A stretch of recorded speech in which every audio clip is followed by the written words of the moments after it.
I'd like to express a number of thank yous. First of all, thank you to Minister Ryan for actually being here yourself for this debate.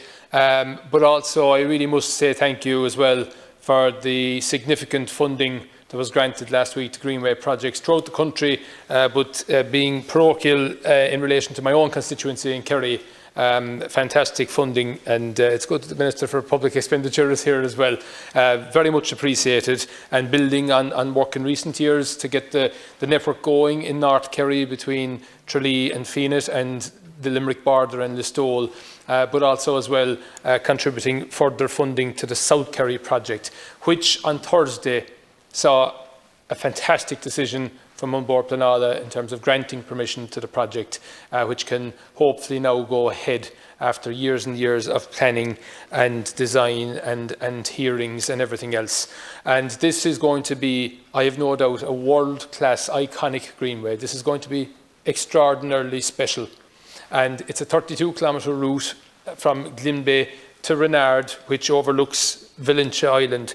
And it's part of the old Farnfort to Valentia Harbour railway line, which initially opened as far as Clarendon in 1885, but was extended on in 1893 and ran until the 30th of January 1960. And when you think about it, the line is almost closed now, as long as actually it was opened. But this great renaissance now of this greenway is really symbolic, I hope, of what will be a great future for that part of Iveragh, that part of Kerry. And I look across at where the railway line used to run from where I live on the Dingle Peninsula, looking across Castlemaine Harbour and further beyond to Dingle Bay. And it's really just beautiful scenery. It's outstanding scenery. And you also have outstanding features as well along the line. You have way covers, you have brilliant viaducts, particularly the one at Gleesk in Kells, but also at Carsavine as well over the water.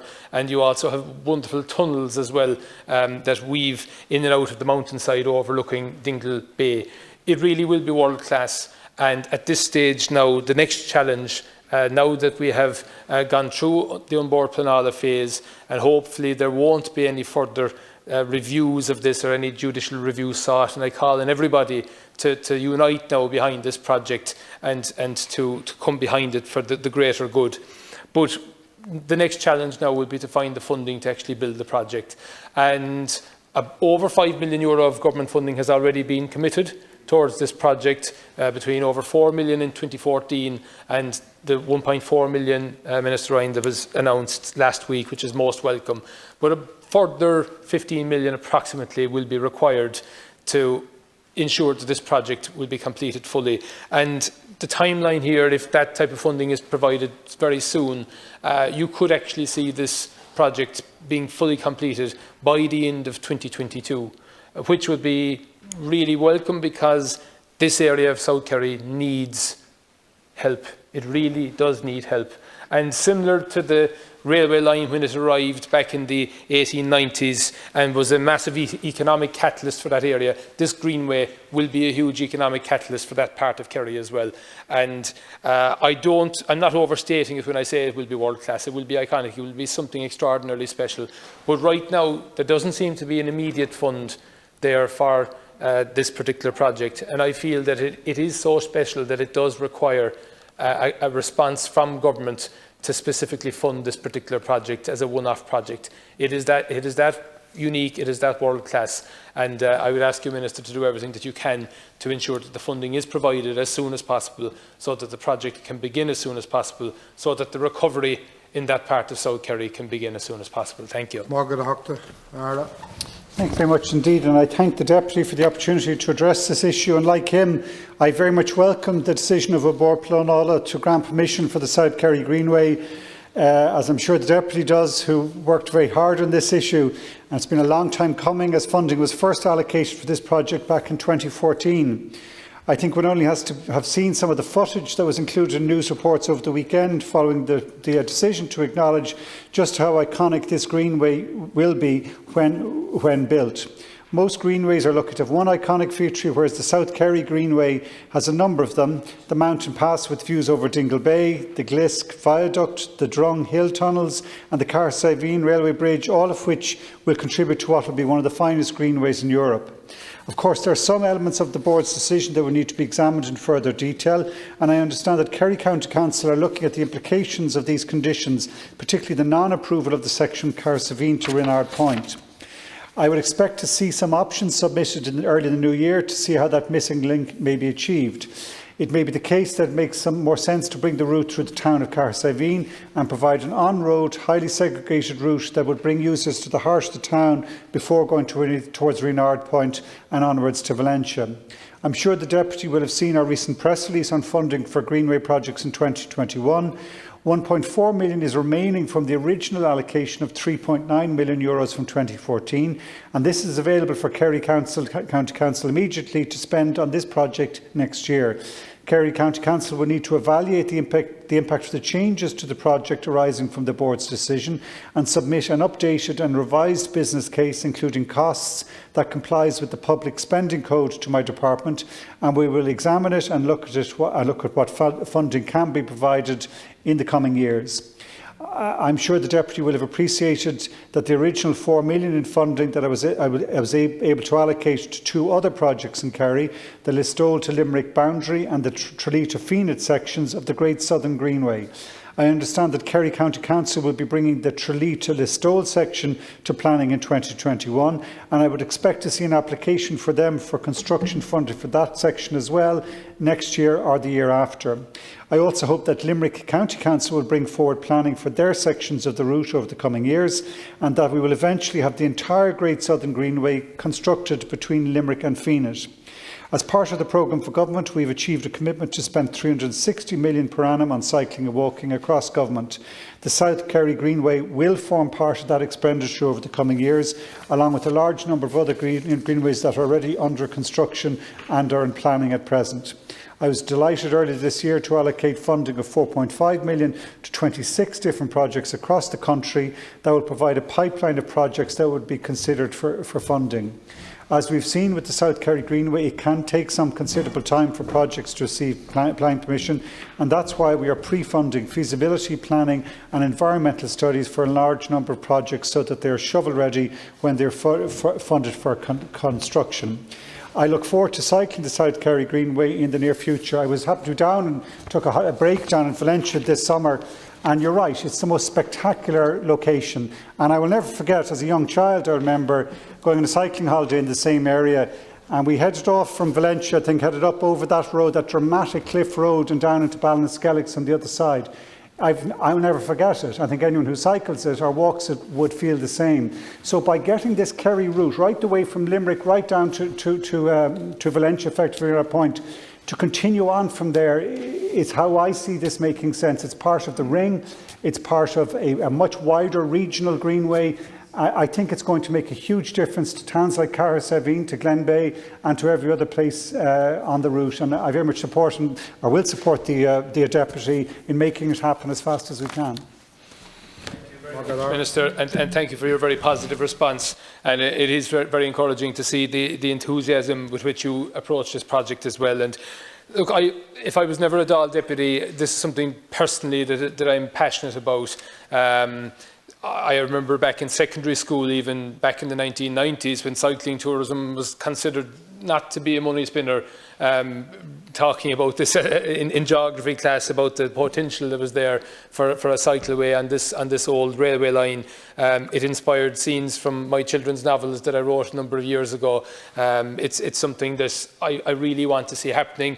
There are beautiful books written by Patrick O'Sullivan on the old railway line. And again, I think we owe it to the great engineers, to the great workers who have gone before us, who sweated blood and tears to build these fantastic pieces of infrastructure back in the 1880s and 1890s to make the most of them for future generations. And that is why I think what is happening now is really so positive and so encouraging, and as I said, can be symbolic of a renaissance for this part of the county as well. But as you know, money talks, and we require the funding now to get this project going and to make it happen. And again, I see this as part of an overall integrated network that we can complete, and the parts of the jigsaw are actually starting to come together now. I remember writing a little piece called Why Greenways Should Be Called Goldways back in 2013, and that was after cycling the Westport-Achill line. And the point I was making was that, you know, we have, in particular in Kerry, we have so many opportunities to link up a network. And at the time, people told me I was crazy, that it would never happen between Tralee and Fenit. That's under construction now. The Limerick border to Listowel is under construction now. The linking of Tralee to Listowel is now one step closer after the funding that was received last week.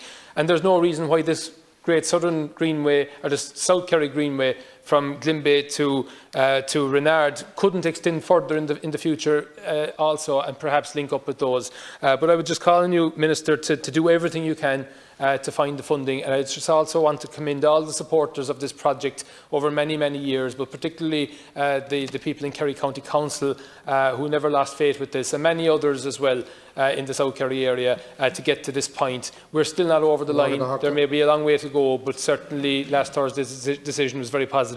But the funding now is the next step. Yeah, can I just say, there's money in cycling tourism. I know it. I spent 15 years, and my sister and her husband still run our family business, which is involved in cycling tourism. I have to declare that background. One of the attractive things about it is that it tends to slow people down in a region. So it brings, and it tends to the sort of place people want to go cycling is maybe the more out of the way places. So it disperses funding down to the local level, down to the B&Bs, down to local pubs, restaurants, shops, every which way. So it's really good form of tourism. And it's low impact in terms of, in a whole range of different ways. Can I say a couple of points on it? Firstly, my experience involved internationally in marketing, I was former chairman of the Walking Cycling Ireland business group, a national organisation. It is really brilliant that we have these now routes connecting up so that it's part of an overall extended network, because you can go over to Germany or to America and you can say, you know, we've got these routes which is really high quality. But one thing I would say as well, it isn't just these Greenway routes. There will be other areas where we won't have a rail line or we won't have a completely segregated route. There are really good areas for cycling where we can use our existing road network, and that can be part, in my mind, of some of the routes we're suggesting. If you take that road over Ballacadabima through the centre of the Iveir Peninsula, that's stunning. And it's not a dangerous road to be cycling on. The volumes of traffic are very low. The line of sight, it works. You know, I brought thousands of people on some of those back roads. You to go out around the Beara Peninsula, the next peninsula down. In my experience over the years bringing people there, you could do it without necessarily always having to just have segregated routes. We have to start thinking about that whole, this part of tourism has been a major part of the tourism potential, which I think it is. And people know that in the area. You know that thing when you're on a road where someone can signal to you with their finger that they say hello. I always take that as an indication that it's a safe enough road to cycle on, because people can see each other and the speeds are not so fast, and there's a culture of kind of connection and respect. And we have that in the likes of, across rural Ireland, but particularly down in Cork and Kerry, in my experience. Second thing I'd say, and this relates to the particular project in this case, while they're tourism projects, particularly in the likes of Kerry, they're also local infrastructure for local people, to make it easy for a local child to get to school, or for a local person to get to the shops, or to get to work, or to use in an everyday way. And I think so it's not something that's disconnected from local use. It has to be for local use, in my mind, first and foremost. So this issue, because my understanding the difficulty on that section from the ferry point to Valencia back to Carsavina is in relation to coastal erosion issues. It wasn't a planning difficulty, it was just, or it wasn't a CPO problem. But if the alternative is for us to provide in the town of Carsavina, a fine town, a kind of a piece of infrastructure that actually enhances the whole town and makes it easier for local people to kind of get really good public realm, really good design of the main street in Carsavina, stunning town, Carsavina. If we could use this as a mechanism to reimagine Carsavina and to turn it to, you know, we see what we've done in Clonakilty, the kind of really good public realm. Let's do that in the centre of Carsavina at the same time as we put the Greenway through, and that would really turn the town around and make it a tourism mecca in my mind. Okay.